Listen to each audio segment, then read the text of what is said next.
दोस्तों, हम सब अपने रोज के जीवन में कभी न कभी दबाव तो जरूर महसूस करते हैं। कभी अच्छे अंक लाने का दबाव, तो कभी व्यापार में सबसे आगे जाने का दबाव। दबाव तो जीवन का एक महत्वपूर्ण हिस्सा है जिसे हम सभी अनुभव करते हैं। ये अपने आप में एक सामान्य और स्वाभाविक प्रक्रिया है। आवश्यकता बदलती है तो दबाव का स्वरूप भी बदल जाता है, लेकिन कभी कभी ज्यादा दबाव पड़ जाने से उसका असर व्यक्ति के मानसिक स्वास्थ्य पर पड़ने लगता है।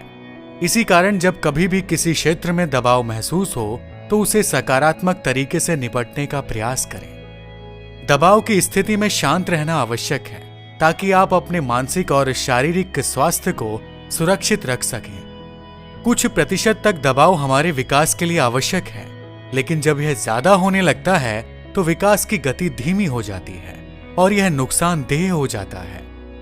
आइए आपको एक ऐसे बच्चे की कहानी सुनाते हैं जो अपने जीवन में सब अच्छा कर रहा था, लेकिन एक समय ऐसा आया जब दबाव के कारण उसका आत्मविश्वास खत्म होने लगा। लेकिन सही समय पर मिली सलाह ने उसका जीवन बदल दिया। राहुल एक मेहनती छात्र था। उसने हमेशा अपनी शिक्षा को प्राथमिकता दी है। उसके परिवार में सभी उच्च शिक्षित थे और चाहते थे कि राहुल भी हमेशा अच्छे नंबर लेकर आए। इसी कारण उसके माता पिता उसकी तुलना अक्सर उसके चाचा मामा के बच्चों से किया करते थे। अपने कजिन के साथ तुलना होते देखकर राहुल पर भी हमेशा एक दबाव रहता था। वह कभी अपने माता पिता को निराश नहीं करना चाहता था। इसी कारण से पूरी मेहनत और लगन के साथ पढ़ाई करता था। लेकिन राहुल के साथ एक समस्या थी। वो परीक्षा से पहले कितनी भी तैयारी कर ले, लेकिन जब प्रश्न पत्र उसके सामने आता था और वह उसके उत्तर लिखने बैठता था, तब उससे अक्सर कुछ प्रश्न छूट ही जाते थे। जब कम अंक आते थे तो राहुल और भी निराश हो जाता था। उसके माता पिता भी उसे डांटने लगते थे और कहते थे कि जरूर उसने मन लगाकर पढ़ाई नहीं की होगी। धीरे धीरे राहुल बहुत ज्यादा तनाव में रहने लगा। अब उसका ध्यान पढ़ाई से पूरी तरह भटक चुका था।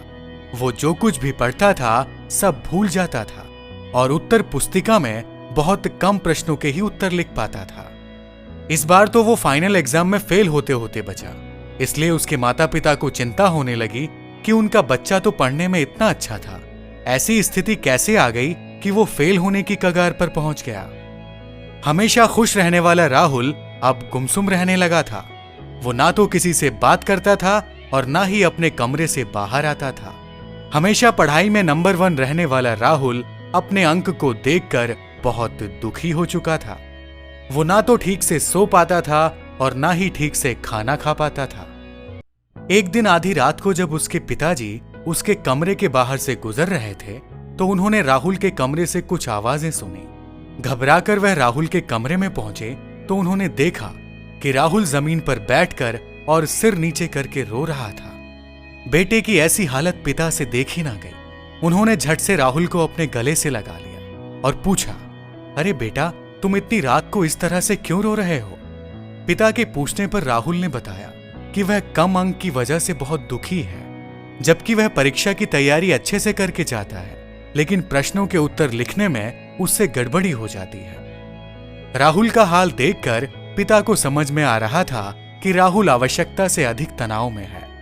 पिता ने राहुल को समझाया और कहा, देखो, तुम चिंता मत करो, मेरे पास तुम्हारी समस्या का समाधान है। इस समय तुम शांति से सो जाओ। कल हम तुम्हारे प्रिय शिक्षक से मिलने जाएंगे। प्रिय शिक्षक का नाम सुनते ही राहुल को थोड़ी शांति मिली।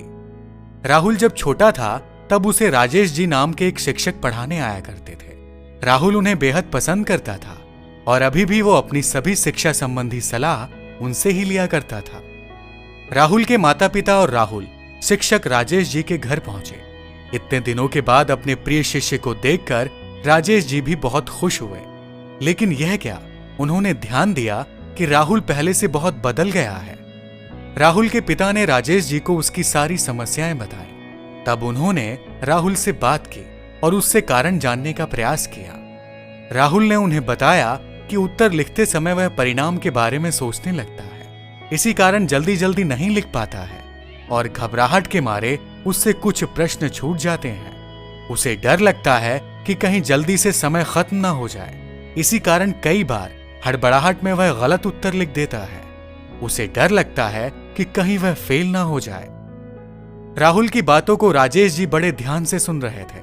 उन्होंने राहुल को समझाना शुरू किया और कहा, देखो, ऐसा सभी छात्रों के साथ होता है, लेकिन आज मैं तुम्हें कुछ ऐसी बातें बताऊंगा जिससे परीक्षा को लेकर तुम्हारे मन में जो दबाव है वह भी कम होगा और तुम पहले की तरह अच्छे नंबर लाने में कामयाब बनोगे।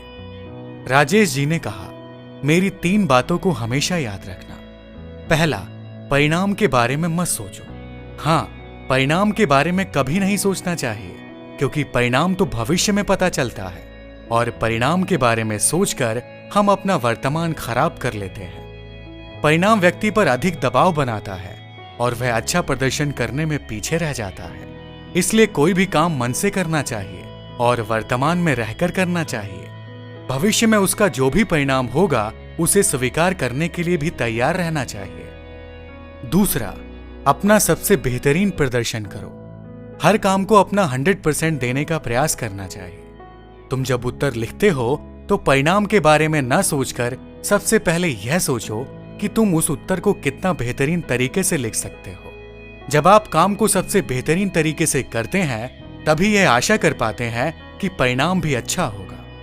बात पढ़ाई की हो या खेल की या व्यापार के क्षेत्र की, हर एक काम में अपना सबसे बेहतरीन प्रदर्शन करना चाहिए। तीसरा, दूसरों से कभी तुलना ना करें। दूसरों से तुलना व्यक्ति पर अनावश्यक दबाव बनाती है। हर व्यक्ति और उसका व्यक्तित्व अलग अलग होता है। सभी बच्चों की अपनी सीखने की क्षमता होती है। दूसरों से तुलना करना मतलब उसकी क्षमता पर सवाल उठाना है। आपने अक्सर यह देखा होगा कि जो व्यक्ति खेलने में अच्छा होता है वह पढ़ने में उतना अच्छा नहीं होता, या फिर जो पढ़ने में अच्छा होता है वह खेलने में उतना अच्छा नहीं होता। इसका अर्थ यह है कि वह दोनों अपने अपने क्षेत्र में अपना बेहतरीन प्रदर्शन कर रहे हैं। आप उनकी तुलना नहीं कर सकते। राहुल अपने शिक्षक की बातों को ध्यान से सुन रहा था। उसके माता पिता भी राजेश जी द्वारा कही गई बातों को बड़े ध्यान से सुन रहे थे और मन ही मन अपने बेटे की तुलना दूसरे बच्चों से करने पर पछता रहे थे। राजेश जी के साथ समय बिताकर जब राहुल और उसके माता पिता घर आए तो उन्होंने अपने बेटे से वादा किया कि अब वह उसकी तुलना दूसरे बच्चों से कभी नहीं करेंगे। दोस्तों, यही वो 3 मुख्य बातें हैं जो आपके दबाव को सही से निपटने में मदद करेंगी। व्यक्ति किसी भी क्षेत्र से हो या किसी भी उम्र का हो, लेकिन कहीं ना कहीं दबाव तो उसके ऊपर होता ही है। पर दबाव को अपने ऊपर हावी न होने देकर उसका समाधान खोजना चाहिए। दोस्तों, आशा है कि इस कहानी में जो बातें बताई गई हैं आप उनको अपने जीवन में भी अपनाएंगे और दबाव से मुक्त हो जाएंगे। आज की कहानी में फिलहाल इतना ही। आपका बहुत बहुत धन्यवाद।